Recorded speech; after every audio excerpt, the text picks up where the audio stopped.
You're listening to another episode of the Turn Autism Around podcast. I'm your host, Dr. Mary Barbera, and today we have a very special session of the podcast.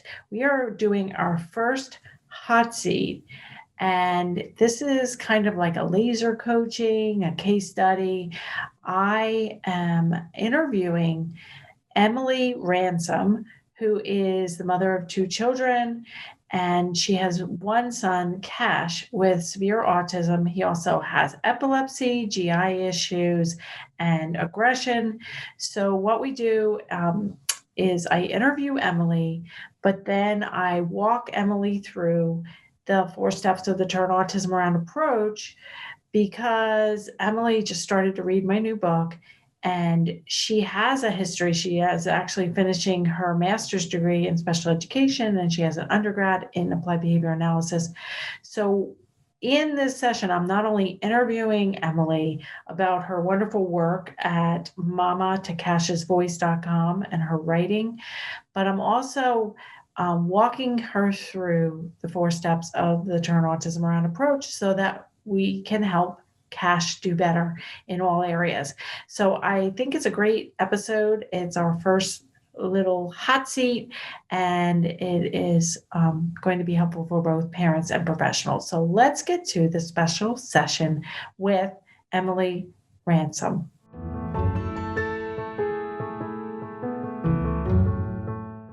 Emily, thanks so much for joining us today. I'm really excited. Thank you for having me. Yeah, so I know you have such a great background as a writer, as a blogger, as a mom, and you're pursuing your master's degree, and you have a behavioral background. So I wanted to have you on for those reasons, and you also are going to try out a little hot seat or a little laser coaching too. So we're going to get to all that. But before we do, I would love to hear about your fall into the autism world. Well, it started almost 4 years ago. My son was 2. He started displaying the common signs of autism. He was nonverbal.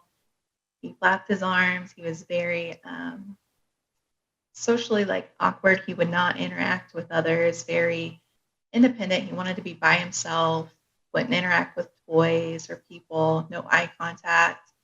But this all started when he was about 10 months old. He did have a few words at 7 months, but then stopped at 10 months. So then we started noticing little signs, and I started doing my research. And then I'm I believe he has autism, but then I hear the doctor say, oh, he's a boy, he'll outgrow it, and I'm like, no, something's going on with my son. So then I pushed and then finally got the diagnosis. And then I immediately put him into early intervention. Actually, it started early intervention was 1. We have a little program here in Indiana called First Steps, where they come in the home and speech, OT, physical therapy, did their assessment.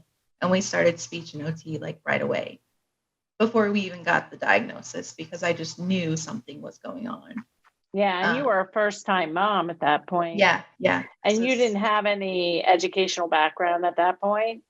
Well, my background, I was going to school for criminal justice, so I knew that side. I didn't have any side of autism or behaviors or special education. So this was all new to me. So I had to personally do my own research to find the answers. Yeah. And your son also has developed seizures. And when did you start worrying that maybe this was seizures? Were people telling you, well, maybe it's seizures or not autism, or did autism come first, or where did the seizures come into play? Autism came when he was 2, and then the seizures started when he was 3. His seizures are more focal, so he kind of stares off, dazed and confused, kind of slouches down a little bit. So we hurried up and got him into the neurologist, and she did all the EEGs, the 24-hour EEGs, and diagnosed him with, it was called, I think, infantile spasms or infantile seizures. And then she immediately put him on medicine to help him. And he's actually been seizure free for over a year now. Oh, wow. So That's great. So now your son, his name is Kash, yes, and he is 6 years of age. And so how is he doing now? he's actually doing really well. We've been in ABA now for almost 4 years, and he's made huge gains from ABA. He's still no words, but he is making sounds. He's communicating through signs. Like he knows well over 70 signs. And then he has a communication device that he communicates his wants and needs. And then he also he's very smart. It's just trying to like communicate with him and get those words out, or get like I'm trying to think what I can say here. Like if he wants something, instead of like just pointing, we try to get him to like sign or like get his device and kind of like show us what he wants. Mm-hmm. Yeah, I recently did a podcast episode with 3 speech pathologists who are also BCBAs, and we talked about AAC, augmentative alternative communication, including devices and signs. And I think there is a lot of confusion and a lack of training, especially for parents. Like, how did you get trained in all this augmentative device? Well, it first started when my son started at his new center, the first center he was at. They were more focused on the science of communication instead of rushing to the device. Mm-hmm. And he was picking up the science. So that's what made them to continue with the science. And then it got to a point where it was a standstill, to where he wasn't picking up on anymore. He wasn't doing them as much anymore. So then that's when we transitioned to a communication device.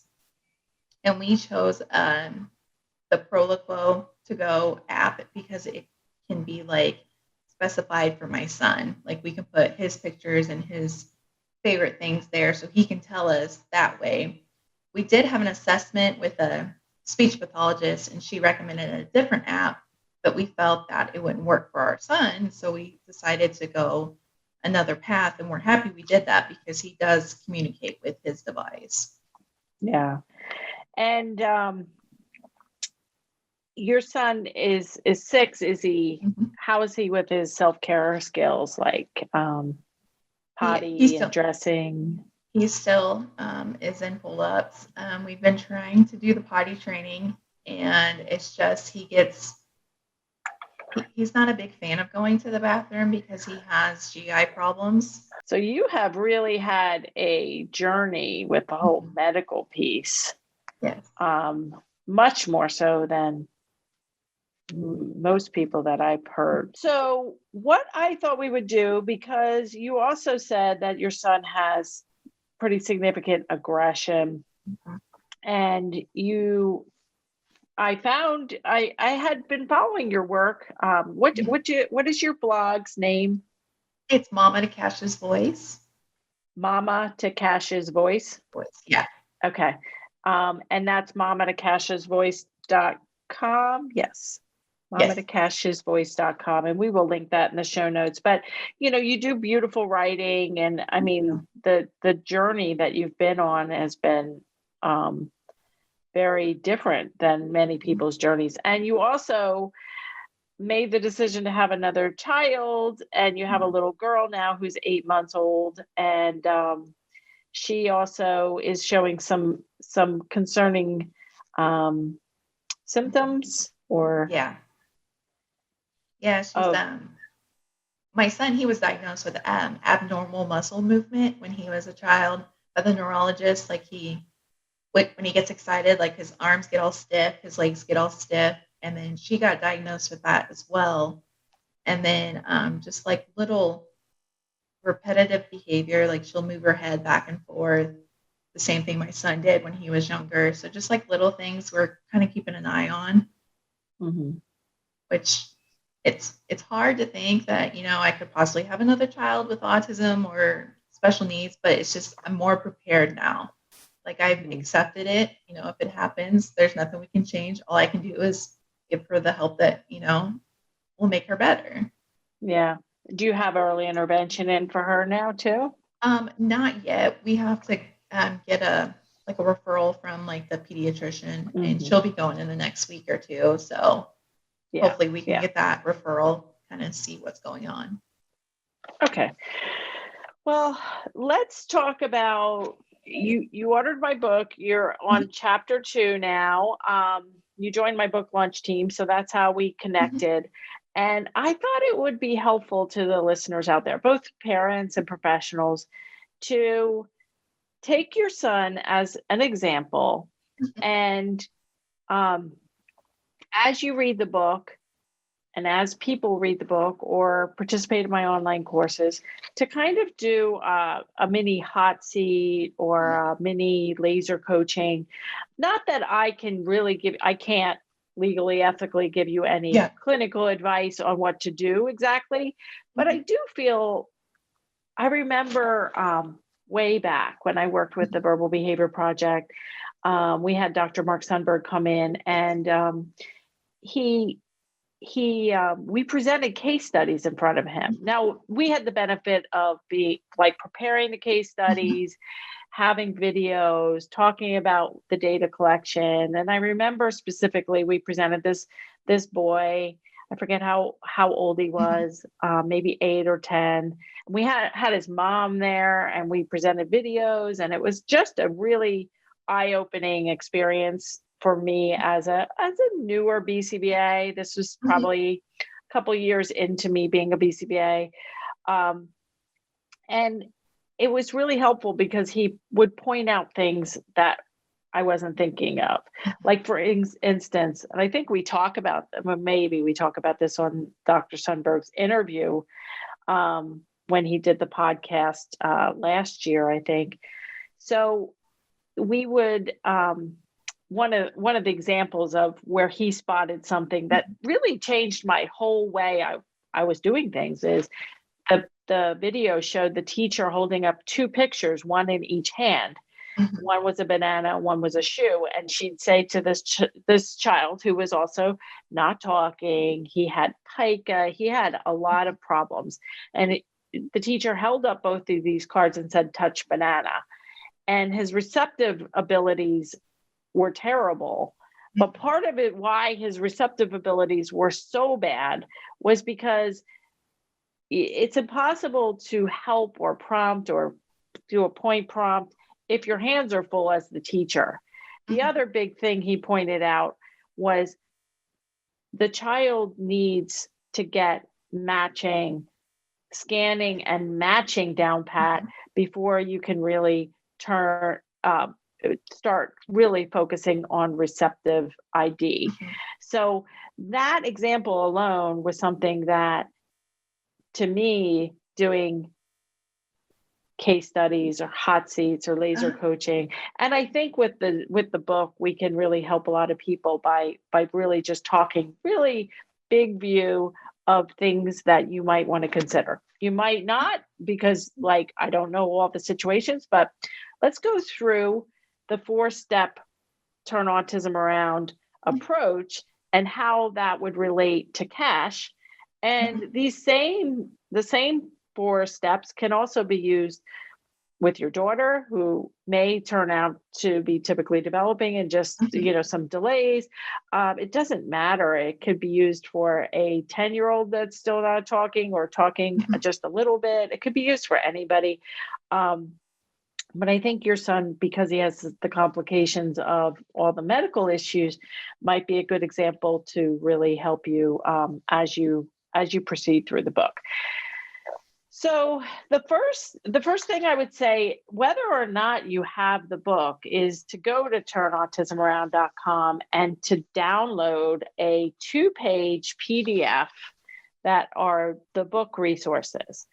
And my team put this together, and it's really a handy resource. So as you are reading the book, or like I said, you don't even need the book to actually go through this. You could see if the book might be interesting to you, but just based on my podcast and downloading this free download, we will put the link. It's turnautismaround.com. You go there, get the book resources. All you have to do is give us your name and your email address. It's free of charge.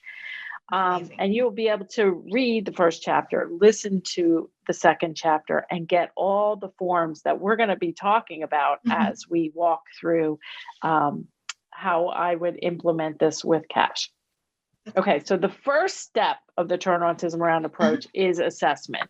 Now, you might be thinking, Emily, like, I've been at this for 4 years. He's got reams of assessments. He has a BB map. He has this assessment. He has his GI assessment. And so even if you have tons of assessments, I still would start with a 1-page Turn Autism Around assessment, which is in chapter 4 of my book, but it's also the assessment is in chapter 4 of the PDF. And there's also a sample of it already completed and a blank form. So you would download this and you can fill it out right online. And we would just go through, okay, the date of completion, the person completing, all that stuff, date of birth, and then all his diagnoses, which we talked about. And then we talk about safety awareness. We would also talk about medication and allergies. Is he on any kind of special diet? That's the first thing that we haven't talked about. He actually has a milk allergy, so he's on like soy milk, but he's not like on gluten-free yet or any of that.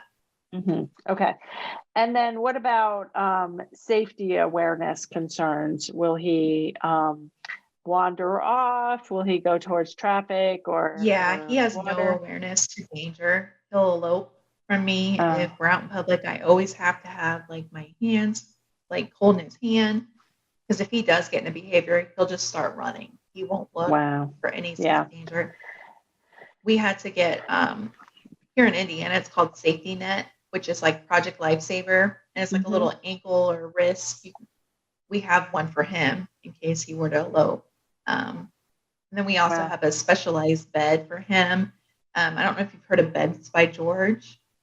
No. It's like a specialized bed for kids with autism, with a history of elopement, wandering, and then also epilepsy, because it's like padded inside, and then you can shut it to where he can't get out. And we have one of those for him to kind of like help him from like wandering and eloping.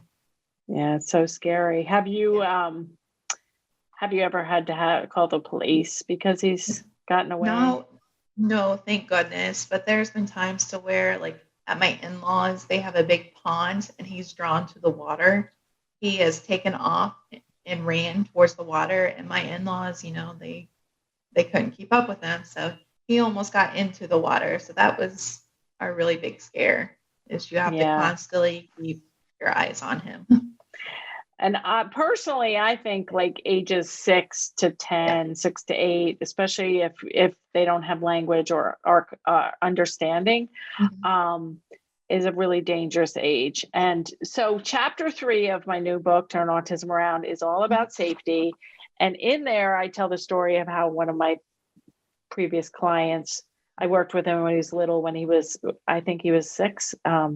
He wandered off and drowned. So, I mean, not to scare you, but I mean, we're all aware of how dangerous. We did have to, when Lucas was little, call the police, and we had, very bad scares a few times. So on the free PDF that you can download, we have a whole bonus video on keeping kids safe and the chapter in the book. And so that is always, safety that's amazing first. And it sounds like you've already put a lot of procedures in place, like the Project Lifesaver band, the specialized bed. You're on your toes, and it, like you illustrated, Emily, like, when you're away, when he's at the in-laws, when you're in unfamiliar territory. So that's right on here, and that's not the kind of thing that's on a behavioral assessment or on the violent. And this is a real concern of there's a very high percentage. I don't have the stats on me, but it's in my book. I talk about like it's the number one leading cause of death in children with autism is drowning, and it's just a really scary thought. So, okay. It is. Moving on so we're just going down the left-hand column of the one-page assessment form for those of you that are listening. You can't see, we're going to put all of this in the show notes, so you'll be set. So the next column, the next section is self-care. We talked about potty, that he's not toilet trained. He's got a special tube, which complicates the matter. I mean, and then how about eating and drinking? Like, can he feed himself? Is he fussy? Does he do only certain textures? He eats only certain foods. He has his particular foods that he'll eat all the time, and he'll only drink out of like a straw cup. He can't do it on like a regular cup because he just spills it all down him. And then he can't handle like if food or his drink gets on him, like that sets him off to where he has to be changed or needs a napkin right away because he'll start screaming. He just doesn't like the feeling when it hits his skin. Okay. And how about bottles, pacifiers, utensils? He does use utensils when he wants to. Sometimes he gets frustrated because he has a lot of fine motor skills and gross motor skills issues to where it makes it a challenge for him. So sometimes he gives up and then just eats with his hands. Yeah. But no bottles or pacifiers. No. Okay, good. And then grooming and dressing, like brushing teeth, washing hands. Does he need assistance with all that? Yes, he does. Yeah.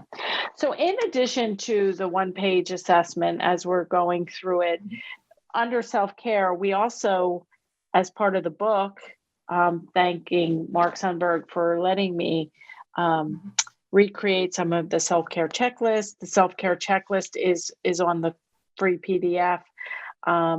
Because I think a big mistake parents and professionals make is focusing too much on language and behavior and not enough on those self-care tasks, the sleeping, the eating, washing hands, potty training, things that are really functional, are going to make the family's life better, the child's life better.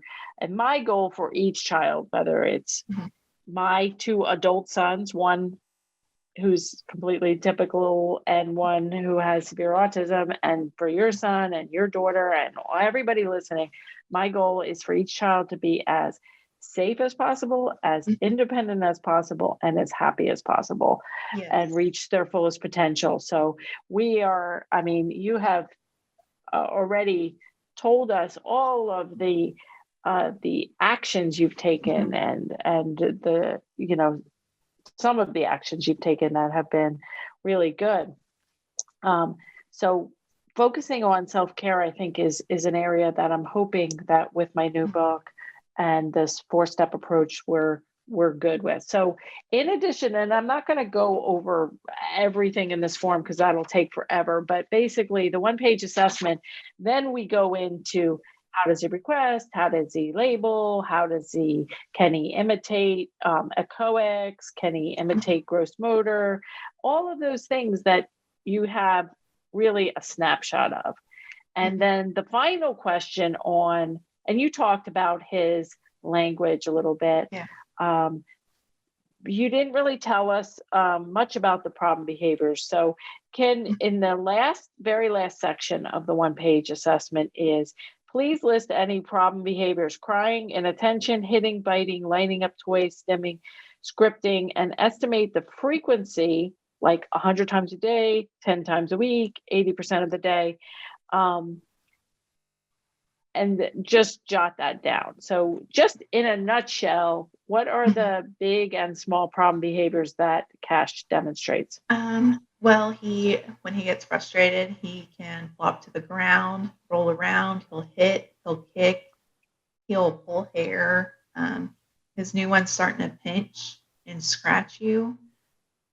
He'll throw And things at you. out of those major problems like aggression, pinching, flopping to the ground, does he do those daily, a few times a day, every day? Yeah. Every day. Okay.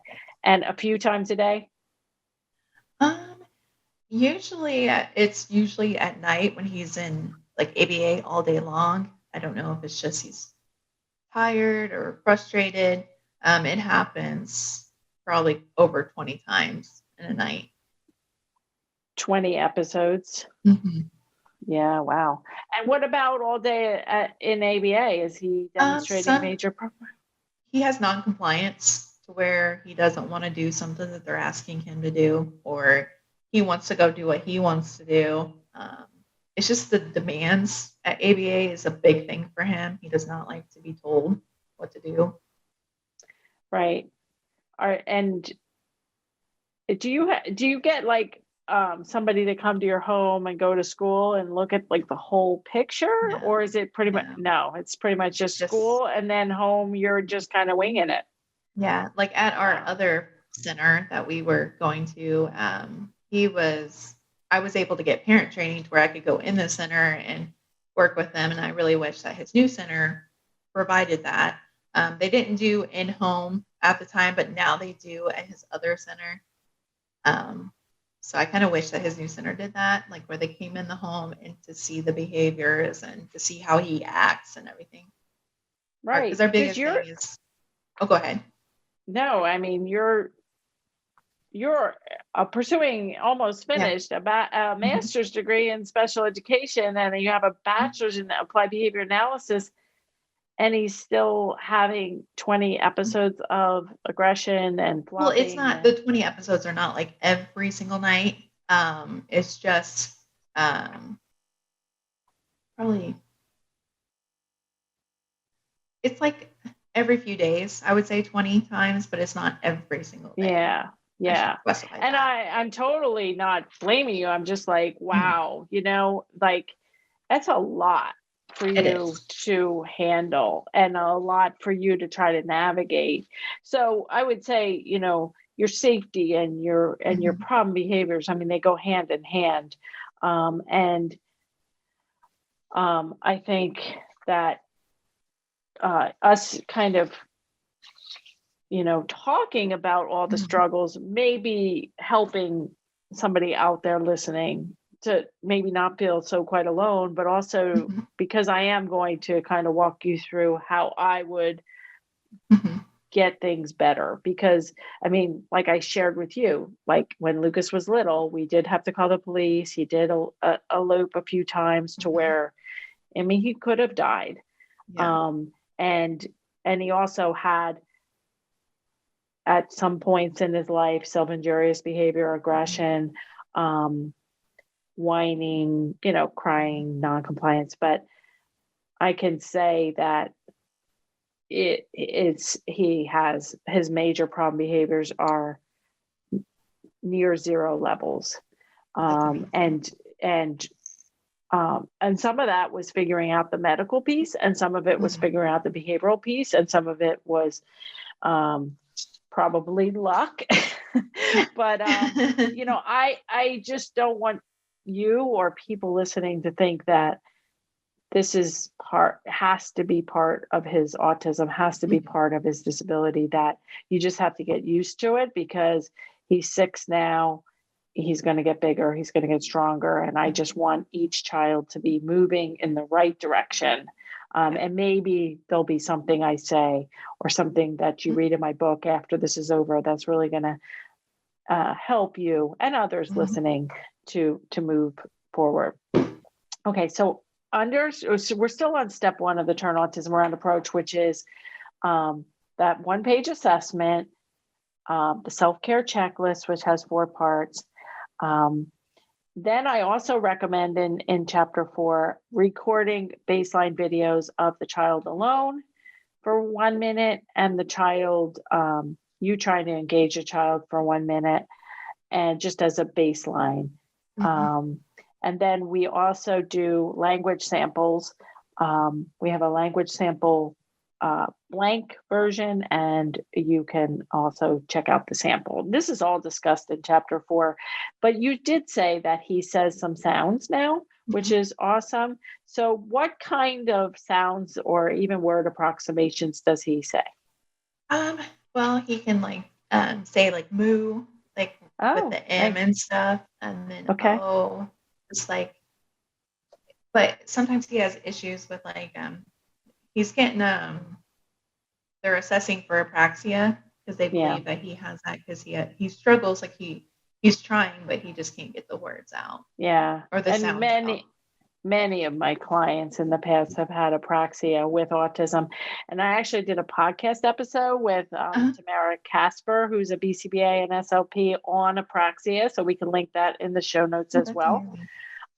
So pretty much Tamara said in that episode is like, we would do the same things for Kash, whether or not he's diagnosed with apraxia. I mean, clearly he has motor planning and issues with talking, but the fact that he's saying moo and o, that's all good. And so I would look for other babbling sounds that he might be making and work on those sounds too. And not to stop sign or stop your pro lo quo, but to really give him any total communication skills that he could use, because it's a lot easier for him to say, no or stop or head than it is to go get a device and get the right screen and push it. And so the response effort is much easier for vocal language.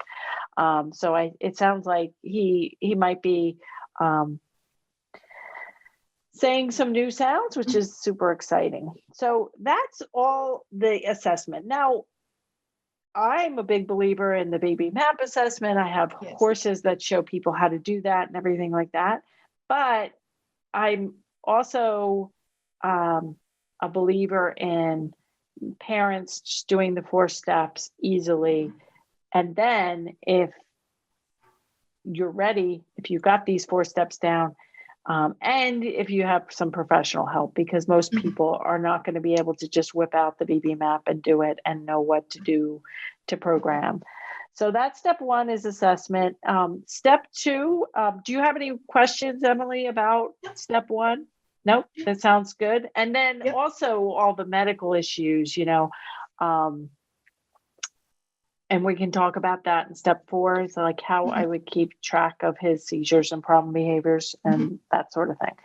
Okay, so step number 2 of the Turn Autism Around approach, which is documented in chapter 5 of my book, is on making a plan. Making a plan based on your assessment, making sure your goals are appropriate, and gathering materials.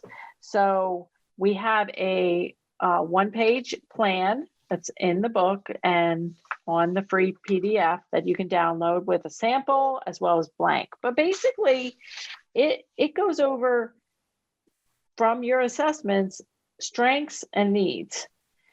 And then we make a plan.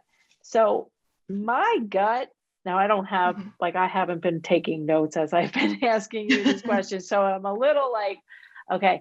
So I would say, I would say based on this 1-page assessment, as soon as we get down to the first need, which is safety, right? So safety is a need. So we take the safety, we put it on the needs column of the plan, because that's obviously the most important need. So unsafe around water, traffic, and, eloping from houses and that sort of thing. So we've got that as our first need. Eating and drinking. I mean, he's drinking out of a straw. He's eating, you're not describing a child who will only eat, gluten-free crackers morning, noon, and night, and drinking out of a bottle. And lots of 6-year-olds that are non-vocal are not even drinking out of a straw cup and that sort of thing. So, he can use utensils. It's more of a motivation issue. So I actually think his feeding isn't that problematic, just as a what are his big needs. And how is his sleep? Is he sleeping through the night? He's actually on melatonin to kind of help Yeah. him sleep. Yep. And then we're going through a sleep disorder doctor right now because they think he possibly has sleep apnea. Okay. So we're going through the process to kind of get to see if he does have it. So sleep is a need, then that'll go under the need column. Getting better and more independent with grooming and dressing, brushing teeth, washing hands, and potty. Those are all needs. And then his language is needs. He needs to learn new sounds and words and use his device and all that kind of stuff. And what are some other strengths? What does he like to do? Like, he's really good at puzzles. Oh, like great. matching. So that matching is on here, but we didn't get to that column. So matching would be that's excellent. He's very good with manting and tacting and with his sign. Yeah. And his device. Yes. Good. So he's pretty proficient with his AAC. He it matches. How about like an iPad in terms of playing apps or navigating his way? Oh yeah, he prefers our phone actually. Like we have a tablet for him, but he wants to use our phone and he can just like navigate it. Like he's a pro at it. Like he uses my husband's phone and my husband showed him the passcode one time and Kash has remembered it ever since. And he just takes his phone and types in the password. Yeah. And he has a good memory. Yes. When he likes something, he's very compliant and happy, right? Yeah. I've seen pictures of him where he's smiling and then also in the needs column, we've got the medical issues, although you're saying his seizures are stable. Yeah. So that's not like a pressing need at the moment.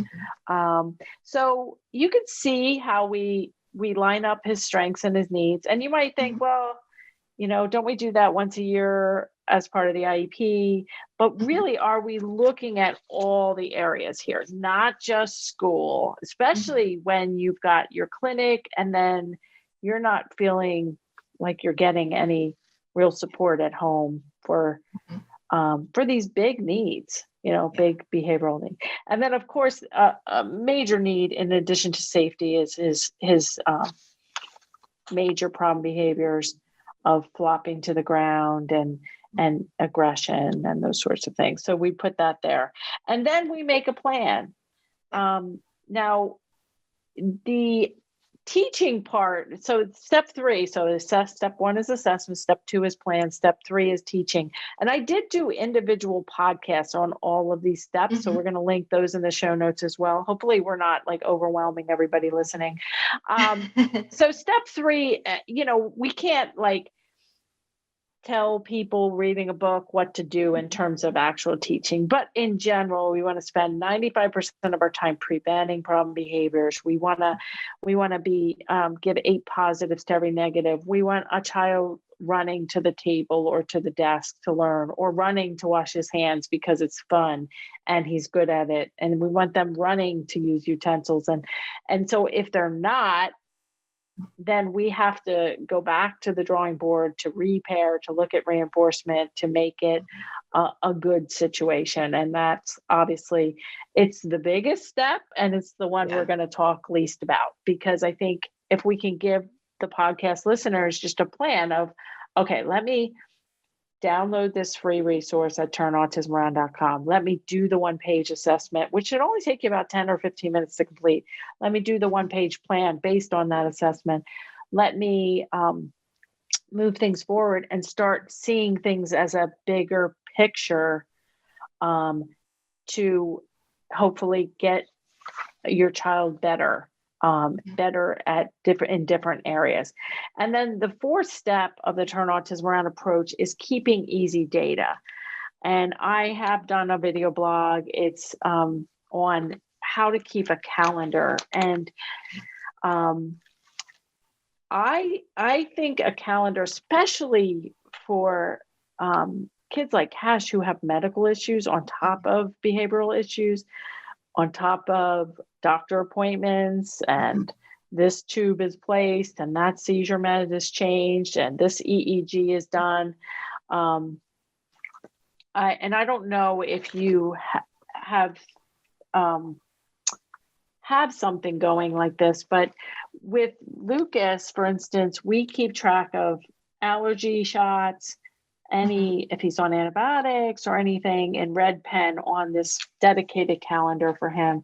And then also if he has any self-injurious behavior or any agitation, because it's so low now.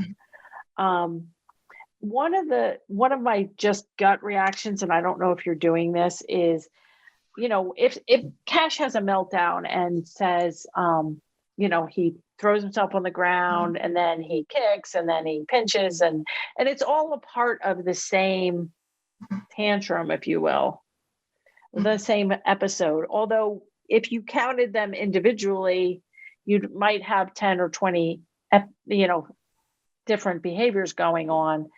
I would pretty much count it as one episode. Yeah.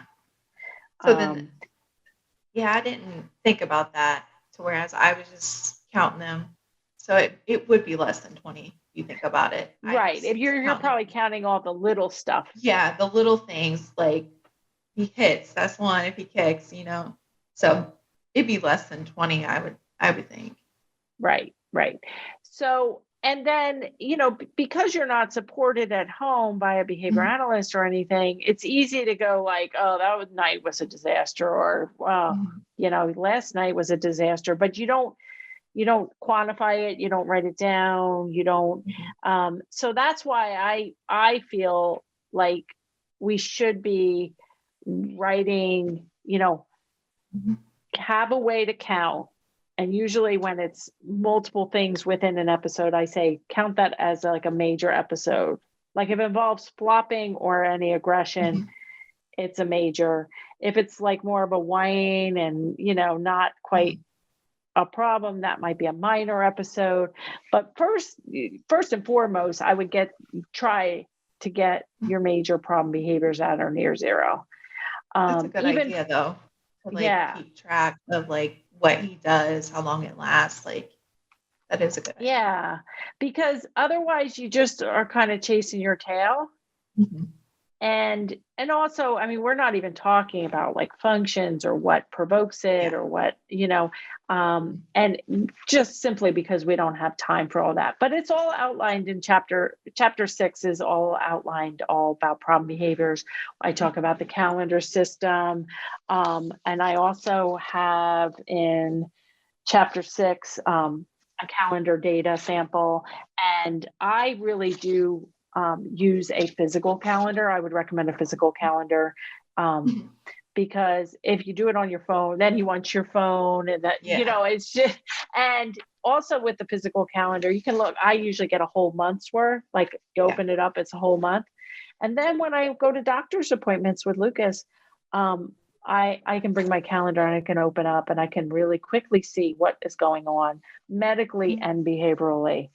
We also talk about ABC data, antecedent behavior consequence, but it sounds like until you can get his episodes down and prevent them, and you don't have support at home, it's hard to keep doing ABC data on, 5 episodes a night. It's probably you just need to have a new plan, to have there's a chapter on sleeping, so you get a sleep plan. There's a chapter on potty training, you get a potty training plan, and you have to adapt it because, especially for Kash, he's got medical things going on that are also part of it. So those are the 4 steps, Emily. Is that helpful to you, or is it confusing, or do you have any questions? Actually, it helps me out a lot because trying to go to the doctors and remember how many episodes and how long they last, it's hard to remember it all. But if I have that calendar in hand, I can be okay, it happened on this day at this time. This was the length of the duration. So then I can explain it better to his behavior doctor, because I just give her an estimate. It could have happened more, like, and I'm just given a estimate. So I really do think these 4 steps will really help in our home. Yeah. Yeah. And I'm also thinking, as you're saying that, is get 2 calendars, one for your son and one for your daughter, Mhm. because the more you can keep track of things, like I started this calendar system when Lucas was having aggression, Yeah. self-injurious behavior, agitation. He was having medication changes. That's another huge thing. That, I mean, his medications have been stable, his behavior has been stable, but it doesn't sound like Kash's is for his behavior reduction. So I did a podcast episode number 28 with Dr. Michael Murray, who's Lucas's psychiatrist, and that would also be a good thing for you to listen to, because I do think that, I mean, you're doing an amazing job handling all of these different complications. And like you said, it is hard to keep track of. And it took me years to come up with this system, this calendar system, which is pretty basic, but it really has enabled me to take a bigger view down and look at the whole situation. It just makes sense. So I'm glad that this is helpful, and I think it'll be helpful for our listeners as well. So you have just been a trooper. I kind of sprung this on you when I saw your bio and I saw your concerns and your beautiful writing. I kind of sprung this on you, like, to help you walk through the 4 steps. And I'm excited for you to read the Yes. book, to do the 4 steps with both your kids, because the new book, even if your daughter is not on the spectrum, or even if she was not showing delays, there's just so many techniques in the book to get your children safer, more independent, happier, get your family on the right track. And when there are problems, to figure out how to take the right data. Because, I mean, you're learning how to take all kinds of data, but is it really functional? Is it really helpful?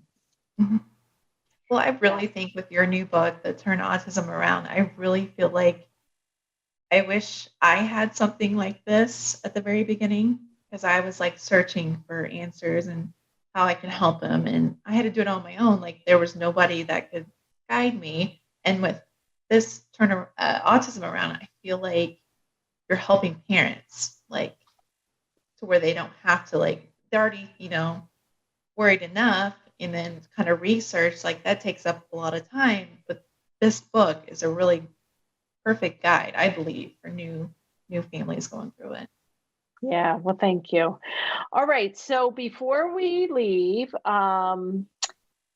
part of my podcast goals are for parents and professionals to be less stressed and lead happier lives. So what do you do for stress reduction, Emily? Because it seems like you have a lot of stress.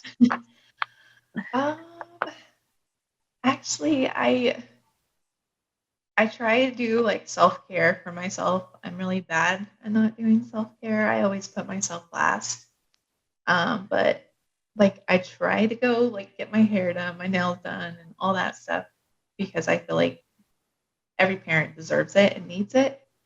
But I just enjoy spending time with my family and my kids. Like, I don't want to do anything else. Yeah. Well, that's great. So mama to kashesvoice.com is where Emily's beautiful writing is. She is an amazing mom, and it's Emily Ransom. Thank you so much for joining us today, for being our first hot seat laser coaching, whatever we want to call it.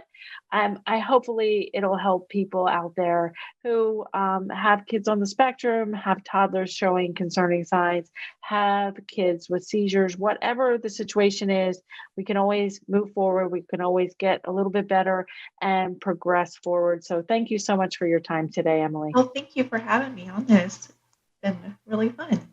If you're a parent or early intervention professional working with young children with signs of autism, Or if you're a parent or professional helping older children with moderate to severe autism, you'll definitely want to order my new Turn Autism Around book today. You'll get access to all the book resources that will help you right away. For all the details, go to turnautismaround.com.